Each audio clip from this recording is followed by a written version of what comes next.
নমস্কার বন্ধুরা, আশা করি আপনারা সবাই ভালো আছেন আর আমিও ভালো আছি। আর আজকেও সকাল সকাল ব্লগটা শুরু করে দিলাম। আপনারা শেষ পর্যন্ত দেখতে থাকেন, ভালো লাগবে। আর এখানে আমি চিংড়ি মাছ ভাপা করব বলে চিংড়ি মাছে নুন হলুদ মাখিয়ে রেখেছি। আর এখানে জিরে, ধনে, তেজপাতা, গরম মশলা, শুকনো লঙ্কা একটু শুকনো খোলায় ভেজে নেব, ভেজে ওটাকে গুঁড়ো করে নেব। আর এখানে তেল বসিয়েছি, শুকনো লঙ্কা ভাজা হবে আর পেঁয়াজ ভাজা হবে। যেহেতু আছে সবাই বাড়িতে, সেজন্য সকালবেলা আলু মাখা হবে আর সেদ্ধ ভাত খাওয়া হবে। আর দুপুরবেলা তোমার চিংড়ি মাছ ভাপা করবো। কে সকালের খাওয়াটা হেভি হবে, শুকনো লঙ্কা ভাজা আর পেঁয়াজ ভাজা দিয়ে আলু মাখা, আর এখানে গরম গরম ভাত। কারণ ছেলে সকালবেলা কাজে যায় বলে আমাদের, আর আমি তো সকালে রুটিই খাই আর রাত্রিরেও রুটি খাই। আর আমাদের বাড়ি সবাই সকালবেলাটা ভাত খায় আর রাত্রি রুটি খায়। এবার যেহেতু আলু গরম গরম খাওয়াটা হয় না, তরকারি হয়, তরকারি দিয়েই দুপুরে সকালে খাওয়া হয়ে যায়। আজকে অনেকদিন পর সেদ্ধ ভাত বেশ ভালোই খাওয়া হবে, কেননা সেদ্ধ ভাত অ্যাকচুয়ালি গরম গরম সকালই ভালো লাগে। আজকে অনেক দিন পর একটু সেদ্ধ ভাত খাওয়া হবে, ভালোই লাগবে। ওরা বাড়ি না থাকলে হয় না, আজকে সবাই বাড়ি আছে, কেউ কাজে যায়নি, তাই জন্য সকাল সকাল সেদ্ধ ভাত আর দুপুরবেলা চিংড়ি মাছ ভাতে দেবো। আর এখানে আমার ছেলে একটুখানি খাসির চবড়ি নিয়ে এসেছিলো, তার চবড়িটা দিয়ে আমি আবার একটুখানি পকোড়া করব। যেহেতু শুধু চিংড়ি মাছ ভাতে হবে, তাই ভাবলাম একটুখানি পকোড়া করে নিই, ভালো লাগবে। তাই এখানে চবড়ি, তার সঙ্গে একটুখানি জিরের গুঁড়ো, ধনের গুঁড়ো, লঙ্কার কুচি, পেঁয়াজ কুচি, তারপরে আদা রসুন সব কিছুই কুচি করে এর মধ্যে দিয়ে দিচ্ছি, দিয়ে এবার এটাকে ভালো করে মেখে দিচ্ছি। একটুখানি বেসন, একটু চালের গুঁড়ো দিয়ে এটাকে মাখছি। এবার এটাকে ছোট ছোট করে কেটে নিয়েছি, কেটে নিয়ে তারপরে ভালো করে মেখে নিচ্ছে। এটাকে বড়া করা হবে, ভালোই লাগে খেতে। এখানে চিংড়ি মাছটার মধ্যে যে শুকনো গুঁড়োটা করে রেখেছিলাম সেইটা গুঁড়ো করেছি, তার মধ্যে একটু আদা আর একটা টমেটো দিয়েছি, আর কিছু দিইনি, দিয়ে পেস্ট করে নিয়েছি। এইবার মাছের মধ্যে একটু নুন হলুদ আর ওই মশলাটা আর একটু সামান্য কাঁচা তেল দিয়ে এটাকে ভালো করে মেখে এবার খানিকক্ষণ রেখে দেবো। রেখে এবার সকালের খাওয়া দাওয়া সব সেরে নেবো, ততক্ষণ এটা ম্যাগনেট হতে থাকবে। আর এখানে ভাতও বসিয়ে দিয়েছি, ভাত হবে, তারপরে তোমার এটাকে ভাপে দিতে হবে। তার আগে তো দেওয়া যাবে না, ওই জন্য ওটাকে মেখে সুন্দর করে রেখে দিয়ে আর একদিকে ভাতের জলও বসিয়ে দিয়েছি, আর একদিকে পকোড়াও ভাজবো। আর এই যে ভালো করে মেখে আমি এটাকে রেখে দেবো। এটা খেতে কিন্তু দারুণ লাগে, পুরো তোমার কি বলবো, এটাকে বিরিয়ানি করা যাবে, চিংড়ি মাছের বিরিয়ানি। তবে আমার কাছে বিরিয়ানির চাল ছিল না বলে আমি আর বিরিয়ানি করিনি, এমনি আমরা ঘরে যে ভাত খাই সেই চাল দিয়েই আমি এটাকে করেছি। এখানে আমি ছোট ছোট করে পকোড়াগুলো বসিয়ে নিয়েছি।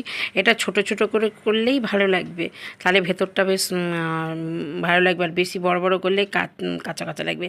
আর বেশি তেল দিতে হয় না, অল্প তেলের মধ্যে বসিয়ে দিচ্ছি, এবার আস্তে আস্তে ওটার মধ্যে তেল উঠবে, একাই হয়ে যাবে।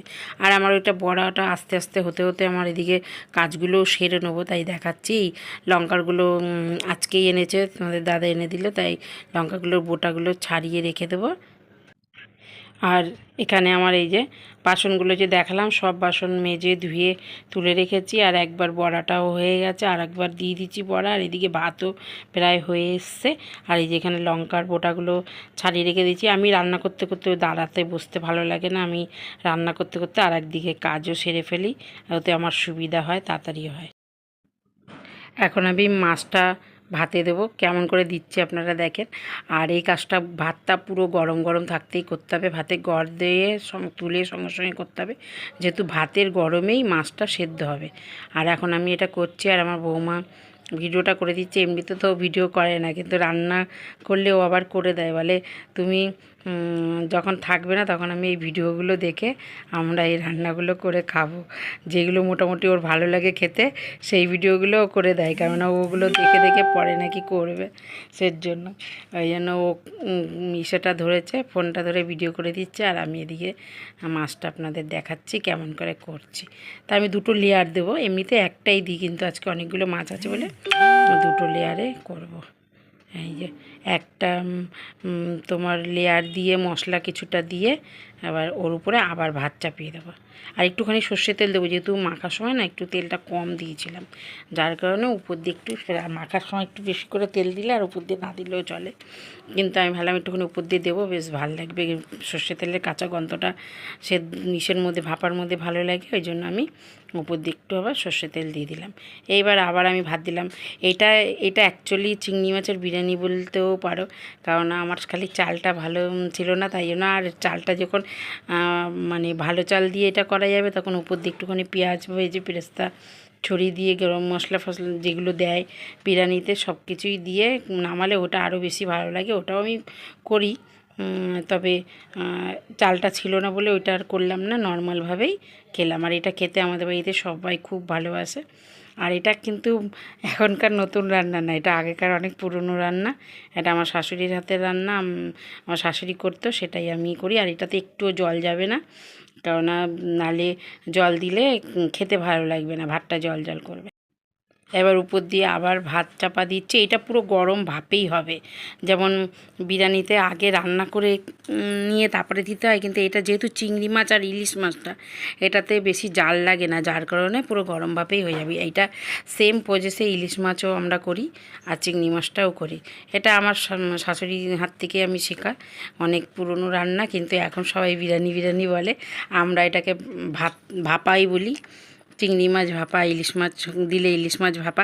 ভেবেছিলাম ইলিশ মাছই করব, কিন্তু আমার বর কিনতে পারিনি, দামে। ওইভাবে আমি গরম অবস্থায়, হাঁড়িরও তো একটা গরম থাকে, হাঁড়ির মধ্যেও যেহেতু কিছুটা ভাত আছে, ওই হাঁড়ির উপরে তুলে রেখে আমি আগে রান্নাঘরটা পুরো পরিষ্কার করে নিয়েছিলাম। এবার রান্নাঘরের উপরে সব মুছেছি, বাসন যে কটা পড়েছিল মেজে ধুয়ে রান্নাঘর ঠিক ওই হাঁড়ির উপরে সসপ্যানটা রেখে দিয়ে আমি সমস্ত কিছু পরিষ্কার করেছি। ততক্ষণ হাঁড়ির একটা ভাপ আছে, ওই ভাপে ছিল। এইবার আমি কি করব, 5-10 মিনিটের মতন একদম ঝিমিয়ে আঁচে বসিয়ে রেখে দেবো। এবার ভেতরে আবার একটা ভাপ তৈরি হবে। এইবার বসিয়ে রেখে দিয়ে 10 মিনিট পরে গ্যাসটা বন্ধ করে দিয়ে ওইভাবে রেখে দেবেন যতক্ষণ আপনারা না খান। এবার যখন খাবেন তখন বের করবেন, দেখবেন ভেতরে গরম ভাবটাও থাকবে ভাতের, আর খেতেও মাছও সেদ্ধ হয়ে যাবে, খেতেও খুব ভালো লাগবে। কোনো ঝামেলা নেই রান্নাটা, রান্না করতেও ঝামেলা নেই, খেতেও ঝামেলা নেই, খেতেও খুব ভালো লাগবে। সত্যি আমরা তো খুব ভালো খাই। আজকে কার কাছে রয়েছে? দাদুর ঘুমাচ্ছে না, ভাইকে নিয়ে শুয়ে আছে, দাদুর ঘুমাচ্ছে না।